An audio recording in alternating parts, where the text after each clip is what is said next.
Hello team, welcome to my session on Coffee with Prabh. This week we have a special coffee because this time I'm covering the drag and drop. Drag and drop is also one of the element in CISSP exam where they will give you some unsequenced processes, match the followings, and you need to arrange in a correct order. You will be surprised to know that if you miss even one aspect of the drag and drop example out of 6, you're able to make it 5 correct. You won't get any marks for that. You have to be perfect in all the match the following functions. Example, there will be one question on match the following where we have a 7 options. You have to arrange all the 7 options in a sequence. Even if you miss by one option in that match the following one particular question, you won't get any score for that. So you have to be very attentive when it comes to match the following questions in CISSP. So I made some sample questions of drag and drop, and I'm sure you will like this coffee. My name is Prabh Nair and I will be your presenter for today's session. So let's start with the first part. So we are talking about right now change management process. So we have 5 steps here, 6 steps is there. Approved build and test process, structured documentation, implementation process, request and impact assessment, notification process, validation process. So we need to arrange in a sequence. So let's start. If you ask me, the first thing which I used to do is request an impact assessment. As a user, I request for the change. As a customer, I request for the change, and we will record that change. And there is a change management team will do the impact assessment of that particular change. Once we're done with the security impact analysis of that particular change, we approved, build and test that particular change. This is something I will do next. So I will approved, I will build, and I will test that change. So user has requested for some kind of a modification in the website. I did the security impact analysis and then I approved that particular change. I build that change, I test the change. Now what is next? After that, the next step is basically called as a notification. I will notify the change requester. I will notify all the teams that, okay guys, this kind of a change we are introducing in the system. Same like, when you're doing any kind of migration in the servers, firewalls and all that, you notify everyone. Before doing any kind of a build and test, we'll not notify. After build and test, it give me the assurance, yes, we can introduce this change, we notify. So after notification, we'll implement that particular process. We implement that particular change. Then we validate whether it met the request requirement. We will validate whether it met the user objectives. And last, we have a structured documentation. We will basically maintain all kind of a documents for that particular change to make sure it overall met the user objective. So this is a drag and drop of the change management process. Now second coffee shot. Forensic investigations. So we're going to discuss about the sequence of collecting data for forensic investigation and analysis. So we have 4 options here, A, B, C, D. A is talking about assessing and extracting the relevant data. B is reporting the result of the analysis. C is analyzing the result, identifying, labeling and recording. You can pause the video, think about for 1 minute, and then we'll start. Okay, so answers are, the first step is identifying, labeling and recording. See, it is belong to a process of collection. Okay, it is belong to a process of collection. Here I can note down this. So this is belong to a process of collection. So we have a system A, we have a system B, we have a system C. So I want to collect data from all the systems. Okay, or there is a firewall, there is an IP called 1.1.1. There is an attacker. He was able to bypass the firewall. He entered into system A, penetrate B, C. So I want to collect the data from ABC. I want to collect the data from firewall. So collection is where we identifying, labeling, recording, acquiring data from the possible source of the relevant data while following the procedures that preserve the integrity of the data. Once you collect the data, you're going to examine. So assessing and extracting relevant data is the next step. See, I collected the information from the firewall, I collected the information from A, I collected information from B, I collected information from C. Okay, but my primary objective is to correlate the 1.1 information. Okay, first it was able to bypass the firewall and then it went to A, B, C. That kind of analysis will be able to perform in the examination phase, where I will remove the duplicacy and I will filter the data which is relevant to 1.1.1. So I want to just focus on 1.1.1. So which is irrelevant, I will remove that. And that is something we do in the second phase called as a examination. Sorry for the writing, examination. Okay, where we collect data using a combination of an automated manual method, assessing and extracting data of a particular interest while preserving the integrity. Now, once you done the examination, remove the duplicacy, then on that stored data, I will do the analyzing. So analysis is a step we called where we analyzing the result of the examination using some kind of a legally justifiable method and technique and derive the useful information that address the questions that are useful. That is called analyzing the result. And last, we basically does the reporting. Reporting is a result of analysis which include describe the action, use explaining how the tools and procedure were selected. We determine the source, securing identified vulnerabilities, improving existing control. Everything is done on the reporting phase. So this is how the step-by-step process we have. So first step is called as a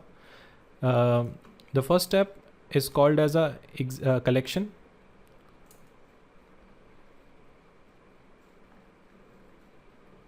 The second step is called as a examination. We examine what is relevant. Third, we do the analysis. And fourth, we have a reporting. Okay. Next is testing. We have a different type of testing, which is a part of our domain 6.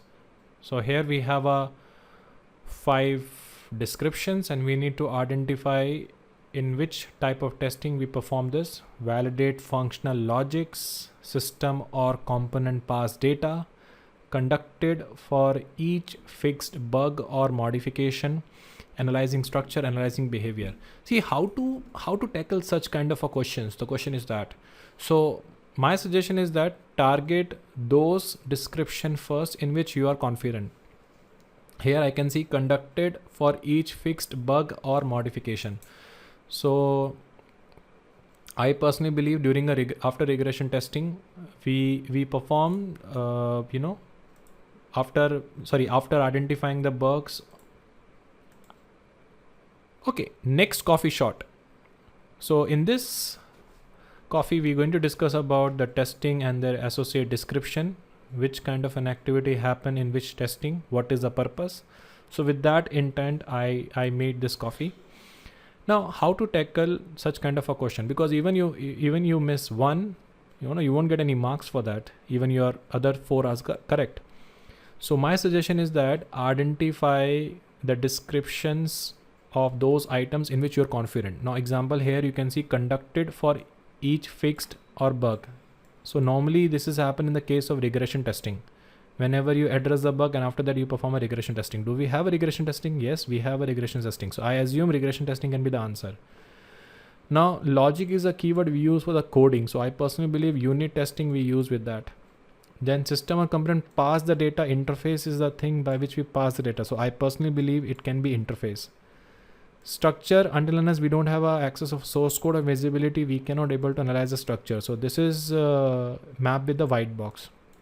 And behavior is from the outside. So web assessment, web application assessment that we does, where we analyzing the behavior of the output, or we have a outer structure of the application or outer structure of the application, then only we can able to perform the assessment. So I personally believe that can be a black box. So let's start with the elimination. So function logic, yes, I'm right. Unit testing, because we're talking about the code logic, and the first testing that we performed in the software is basically unit testing only. Smallest component of a application is a unit, and by testing the unit level we get the logic understanding. So whenever in the exam question talking about logic, map with the unit testing. Then we're talking about the pass data. When we're creating a modules, between that we need to pass data. We use an interface and we're testing the interface only here to make sure they're able to pass the data correctly. Then we have a regression testing. After the each fix bugged or each change, we perform a regression testing. We use that particular error as a scope and retest the entire application with that scope to make sure this bug has not addressed any new issues, or this application is working correctly with the new bug or able to address the new bug errors. So with that perspective, we perform a regression testing. To analyze the structure internal part, we do the white box testing, and in order to perform the behavior part, we have a black box assessment. So this is what we have. Next, we have a coffee shot about attacks. So we have again apply the same logic. Here we're talking about entire range of phone number is there. So keyword is phone number containing a common misspelling. Okay, first fragment is there, ICMP echo request with the spoofed and a new connection from a faked random IP. Okay, so I personally believe word dialing Prabh has explained in a class used for penetrating modems or dial-up modems, and here the number is number mentioned, so somehow it can be connect. Misspelling or domain is a keyword, domain cyber squatting is there. Then first fragment of the fragmented packet. So fragmentation happened on the network layer. Anything is a network layer attack we have. I never heard about fragmentation happen with the SYN flood or Smurf. So it can be overlapping.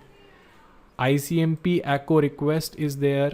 ICMP can be used for the Smurf. Okay. And then we have a many new connection from a fake IP to are open in a short order. So it is open on the port. So it can be my SYN flood attack. So let's see which one is correct. So first is called as a word dialing here. Definitely when you dial the multiple numbers to find the active modems, that is called as a word dialing, and the most effective countermeasure is set the thresholds and all. After 3 attempt and 4 attempt, we can basically block the connection. Then containing a common misspelling or similar domain is called as a cyber squatting, like Google, in which we add 4 zeros or 4 O's, and by which it will redirect to some other website. So that is called as a cyber squatting. Overlapping fragment attack, that is what is called as a fragmentation attack, where we send the first 4 harmless packet to satisfy the firewall rule, and then by which we try to bypass the firewall. And then we have a SYN flood attack. So SYN flood attack here, many new connections from the fake random IP. Example, like we have a system A attacker and we have a system B. So A will use a random IP. Okay. I'm first discussing E and then I'm going to discuss D. Sorry for that. So A is the attacker. Suppose we have a attacker and we have a B, which is my target. So A will use a random IP 1.1.1.1 and he send the SYN request to the B.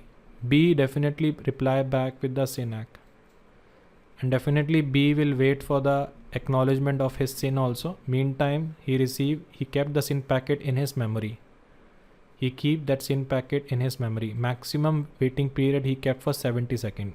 Even in 70 seconds, if he doesn't get a reply for his acknowledgement of the SYN, then he will remove that particular packet from the memory. But here attacker generating a new IP and sending the SYN packet request to B system on a particular port. And by this way, the memory is filled with the fake SYN request. Now at one particular time, the target is not in the condition to accept the new connection. So any legitimate user wish to access the website, he send the SYN request, B will reject the connection. And this is how the web server become unavailable for his authorized user. So this is what is happened, called as a SYN flood attack.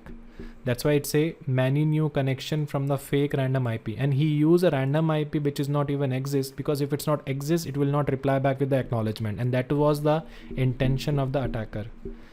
And ICMP echo request with the spoofed source address of the victim.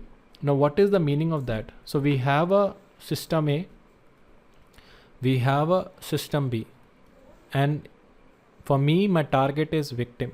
So what I did, I spoof the B IP, example like 1.1.1, which is the IP of the B system, and I send the broadcast request to 5000 hosts. So these 5000 hosts reply to B only, because definitely in the source I mention his IP. So it is same here, ICMP echo request with the spoofed source address of the victim. So my victim is B only. That's why the answer is Smurf attack. Instead of ICMP, we have a UDP. It is called as a Fraggle attack. So Smurf attack happens on the network layer, and Fraggle attack happen on the transport layer by using a UDP packet. So this is all from my side as a part of the drag and drop. Thank you, team. For more information, do subscribe my YouTube channel.